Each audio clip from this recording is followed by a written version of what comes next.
गावजों गाव बेखे बिराद मोसा मालायजोंबा दाउसा EMनि बाथ्रा बुंनाय खोनादों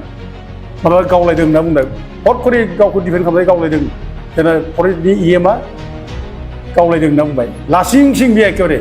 फरेस्ट डिपार्टमेन्टनि माने माबाखौ दायखौ दोनखोमानो थाखाय बे बुंबाय आरोखि बे जे डिफेन्ड खालामनानै थाखाय बुंदों बियो गावसोरनि दायखौ डिफेन्ड खालामनो थाखाय गावसोर बासायनो थाखाय बुंदों बेखौ माने मिथिगौ गावसोर मिथिखागौ जों बयबो मिथिलायगौ बे रावबो बर' फिसाफ्रा बिदि गावलायनाय रावबो मेन्टेलिटि गैया रावबो बेरोखोम साहस गैया बेखौ मिथिगौ बिदि मिथिसेयावबो दिनै गावसोरनि दायखौ दोनखोमानो थाखाय बे फरेस्ट डिपार्टमेन्टआ EMआ जोंना बुंबाय माने गावलायदों आरोखि एनकाउन्टार जालायदों गावथारजादों होनबाय लासिंसिं जोंनि EMफ्रा जोंनि लिडारफ्रा बे रोखोम गावजों गाव बानायलायनानै गाज्रि खामानि मावनानै एनकाउन्टाराव थैदों होनलायनाय दा लासिंसिंथार आरोखि बे संग्रामनि जाय बे नेताफोर संग्राम नेताफोरनि खुगायाव समायनाङा आरो जायफ्रा बिटिसि माने काउन्सिल सालायगासिनो दं एथ' खस्थ'जों मोननाय थै गारनानै मोननाय गुबुन सेक्रिफाइस खालामनानै मोननाय बे सेक्रिफाइस खालामनाय बिटिसिआव जिरायनाय मानसिफोरा बेबायदि गावनि फिसाफोरखौ फेब्रिकेट खालामनानै बानायनानै नंखाय स्ट'रि बानायनानै दायनिगिरि खालामनानै बिदि एखेबारे मोनसे ब्रुटाल किलिंस कल्ड ब्लाडेड मार्डार बे खालामनायखौ जास्टिफाइ खालामनाङा बेखौ निन्दायै धिक्कार खालामो जों खालि बर'खौ टारगेट खालामबाय थायो बर'खौ टारगेट खालामबाय बर' फिसासो दंफां दानो बर' फिसासो हाग्रा एवो बर' फिसासो बे रायमना माबाखौ नेसनेल पार्कखौ सिफायो बे गासैबो माने बर' फिसानि दायजोब खिन्थु गुबुन सासे माने रायमना नेसनेल पार्क माबा नेसनेल पार्कनि सिफायजोब्बाय हाग्रा सिफायजोब्बाय बेखौ नोजोर होआ गावजों गावबा बेखे बिराद मोसा मालायजोंबा दाउसा आङो बे घटनाखौ दहायसो मिथिदों जाथाया जादों 28 तारिखआव 28 तारिख बेलासिनि समाव जादों ओमफ्राय घटनाखौ 29 तारिख दहायनि बावहाय आं खबर मोननायानो जे फरेस्ट डिपार्टमेन्टआ सासे फुंखा बसुमतारी होननाय बारा बैसो जायाखै गथ' सासे गोनां हाबा जानायाबो 5 बोसोरल' जादों बेखौ गावथारदों बे बाथ्राखौ आं खोनादों खोनानाय लोगो लोगोनो आं खोब माने गाज्रि मोनदों दुखु मोनदों आं खबर लाहरदों मारै जामारदों दा जों जा खबर मोनो जोङो अथेन्टिक खबरखौ जों माने एक्जाक्ट खबरखौ जों बांसिन जों मोनो आरोखि जों फेब्रिकेटेड खबरखौ जों मोना दा जों डिटेल्स खबरखौ जों बांसिन जों मोनो दा जों गामिनिफ्राय खबर लायोब्ला गामि मोनसे खबर माने मोजां खबर होयो आरो लोगोसे जायनाखि रिपर्टारफोर बिसोरनिफ्रायबो आं खबर लादों बिसोरबो मोजां रिपर्टिंखौनो होयो बेफोरबायदि खबरखौ आं लानानै नायबाय दहाय जे जा फरेस्ट डिपार्टमेन्टआ फुंखा बसुमतारी गावदों बे एखेबारे खोब अननाय जादों निन्दा खालामथाव मुगैथावथाव आरो बे जघन्य खामानि बेखौ मुगैनांगौ दा आं मिथिनाय बादिब्ला फुंखा बसुमतारीया हाग्रायाव थांदों बे दंफां लायदों जानो हागौ बियो बेखौ बयबो सिखार खालामदों जायगा मानसिया खिन्थु बे जे दंफां लायदों दंफां लायग्रा बेहाबो अयभास दं बेबो नङा बेहा बेबो नङा दंफां दुलिबारि मावग्रा बेबो नङा बे लोगोफोरजों थांदों दंफां लायदों बेबो नङा जानो हागौ खिन्थु बेबायदि होननानै दंफां लायदों होननानै नोङो जे मानसिखौ गावनांगौ अबाया आनाव दंफालाय आयेनाव मानसिखौ गावनो मोनो नङा दाय थायोब्लानो गावो नामा दाथ' बानायनाय आं खबर मोनदों दाथ' बे बानायनाय फेब्रिकेसन खालामबाय जे माने गावलायदोंनो खुनु फरेस्टजों गावलायनाय खुनु माने दुइनबारि मानसिफ्रा गावलायनाय बा दंफां लाइफांफ्रा गावलायनाय बिदि जों खुनु खोनाफेराखै जाफेराखै बिदि घटना जायोब्ला गावखौ बासायनो थाखाय डिफेन्ड खालामनो थाखाय बे बाथ्राखौ बुंबाय थायो बानायो दा बानायबाय बे माने गावलायदों होननानै एक्सुवेलि जायनाखि रिपर्ट मोनदों गावलायाखै आरो जायफ्रा साब्रै मानसि खारनांगौ दं जों लोगोआव दङ बिसोरबो डिटेल्स बुंबाय बिसोरनिफ्राय जों खबर मोनदों दा बिसोरबो बुंबाय बिदि खुनु गावलायनाय खोथा गैया थांनाय फरेस्टआ गावदों ओमफ्राय गावसोर जेरैबायदि खारदों ओमफ्राय बे खाराखै बे जायनाखि फुंखा बे खाराखै नैबे माने गावथार जाबाय आरोखि दा अनुमान खालामदों बेखौ हमनानै बेखौ हान्थु फरायनानै माने थुनानै गावदों बायदि मोनसे अनुमान खालामदों आरोखि खर'आव थुनानै गावदों बिनि खर'आ सेरलां मोरलां खाथिनिफ्राय गावनायनि बे माबा बेखौ थदन्द खालामनाय बेखौ मोनगोन बिसि गोजान गोजाननिफ्राय गावा बेखौ मिथिखागोन दा बाथ्रा दुखुनांथावा बेनो जाबाय जे जोङो बेबायदि घटनाखौ जों आगोलावबो मोनदों जे प्रमद बर'नि समाव जे थांनाय बे गियानफुरावनो 2022आव हेमन्त नार्जारिखौ गावबाय एखेबारे हमनानै गावदों बेखौ एखेबारे हमनानै गावबाय साइकेलजों थुगासे दंफां लाबोदोंमोन 500 थाखा फरेस्ट डिपार्टमेन्टनो होदों 500 थाखा फरेस्ट डिपार्टमेन्टनो होननानै बे दंफांखौ लाना फैदों बुरजाफोराव लाना फैदों खिन्थु लामायाव बेखौ सोरांसि सासे इयुनजोनि मानसिया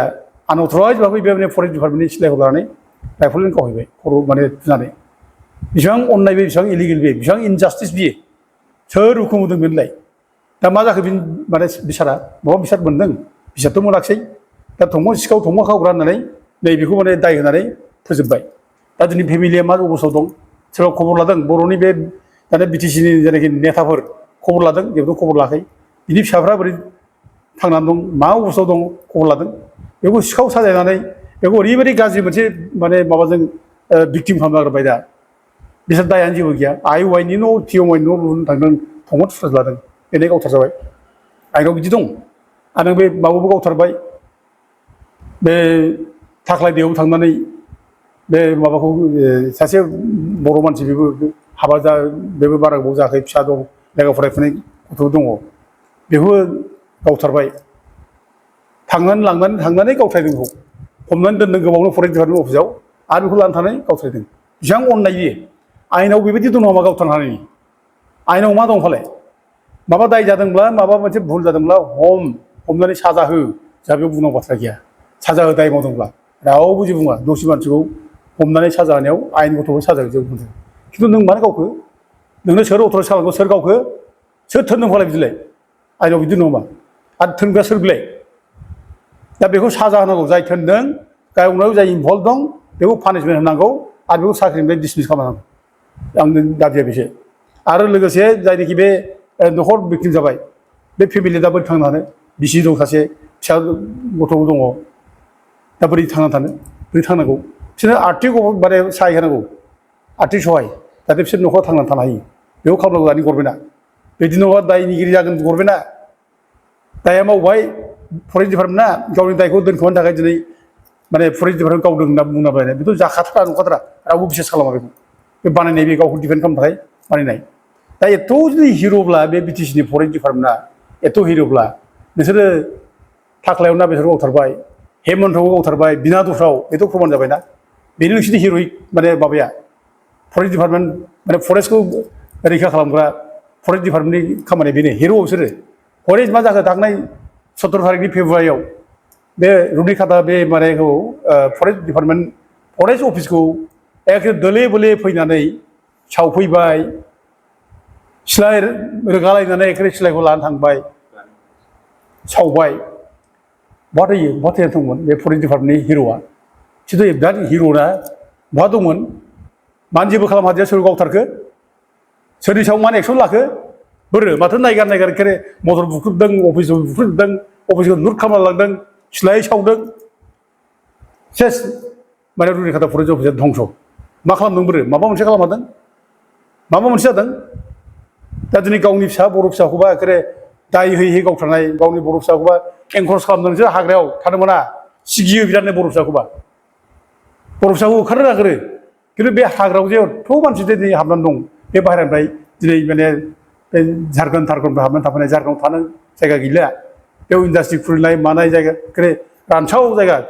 आरो मावबादिनि उपद्रुब बे मावबादिनि उपद्रुबाव पुलिस मिलिटारि उपद्रुबाव दिनै थानो हायैनि गोबां मानसिया बेयाव खारनानै थाफैबाय दा गोबां मानसि असिनाखि मानसि दं बेयाव भाषाबो रोङा जोंनि माने बे जायगानि भाषाजों मिलाया हाबनानै दंफैयो बिसोरखौ माबा मोनसे खालामदों थांनाय 17 तारिखनि जायनाखि घटना फरेस्ट बुथुमनाय बिनि उननिफ्राय कत' रायजो राजाफ्रा बुंदोंमोन जोंबो बुंदोंमोन जेसेबां इलिगेल भाबै बाहेरानिफ्राय हाबनाय थाबाय दं बिसोर आइडेन्टिफाइ खालाम बेखौ थाबनो आइडेन्टिफाइ खालामनाय सिनाक्तकरन खालामनाय बिसोरखौ थाबनो इभिक्सन खालाम होखारहर होनना बुंदोंमोन मा खालामदों बोरो मा खालामखो माबा मोनसे खालामदों जेबोथ' खालामाखै बरंस' बिसोरनो ना हा होनोसै बेस्थ' दा हासो नांगौ बिसोरनो हासो नांगौ बेनो जाबाय जोंनि सरकारा बेनो जाबाय जोंनि फरेस्ट डिपार्टमेन्टनि माने हिर'इक स्पिरिटआ बेनो जाबाय मा खालामखो बोरो बे 2000 माने जायनाखि 6 जायखि फरेस्ट डिवेलप्स एक्ट बे आयेनखौ इमप्लिमेन्ट खालाम होनना जों बुंदों बेखौ इमप्लिमेन्ट खालाम बे 2006 जायनाखि फरेस्ट राइट्स एक्टनि जायनाखि माने धारा बे धारा बादि इसिबां नन ट्राइबेल मानसिफोर दं बाहेरानिफ्राय हाबनानै थानाय बिसोरखौ माने इभिक्सन खालामहर होखारहर जों बेखौ बुंनो हादों आरो बर' फिसाफोर बे जायगानि थागिबि फिसा 6 शेड्युलआ जोंनिनो बे जायगानि जों फिसा हाग्रा बंग्रा थाहैबाय सोरबा बेखौ नोङो एडजास्ट खालाम सोरखौबा बेखौ होखारनाय बाथ्रा बुंबाय थायो बेखौ सिगिबाय थायो 2006 सिम बर'फ्रा जायफ्रा दंखायो थाबाय थानो हो ओमफ्राय सोरबा जुदि बिदि बाहेरा जुदि सोरबा दंब्ला बेखौ एडजास्ट खालाम 2010 सिम नोंसोर थानो हो जेरावखि गैयाबो हाग्रायाव थानो हो जोंहा खुनु लस जाया जों बे बाथ्राखौ बुंनो हादों फरेस्ट डिपार्टमेन्टजों रायलायबाय थादों जोङो खालि बर'खौ टारगेट खालामबाय थायो बर'खौ टारगेट खालामबाय थायो बर' फिसासो दंफां दानो बर' फिसासो हाग्रा एवो बर' फिसासो बे रायमना माबाखौ नेसनेल पार्कखौ सिफायो बे गासैबो माने बर' फिसानि दायजोब खिन्थु गुबुनफ्रा जे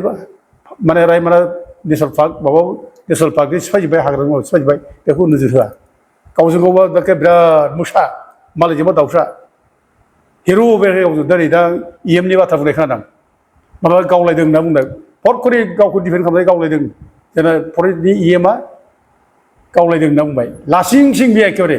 फरेस्ट डिपार्टमेन्टनि माने माबाखौ दायखौ दोनखोमानो थाखाय बे बुंबाय आरोखि बे जे डिफेन्ड खालामनानै थाखाय बुंदों बियो गावसोरनि दायखौ डिफेन्ड खालामनो थाखाय गावसोर बासायनो थाखाय बुंदों बेखौ माने मिथिगौ गावसोर मिथिखागौ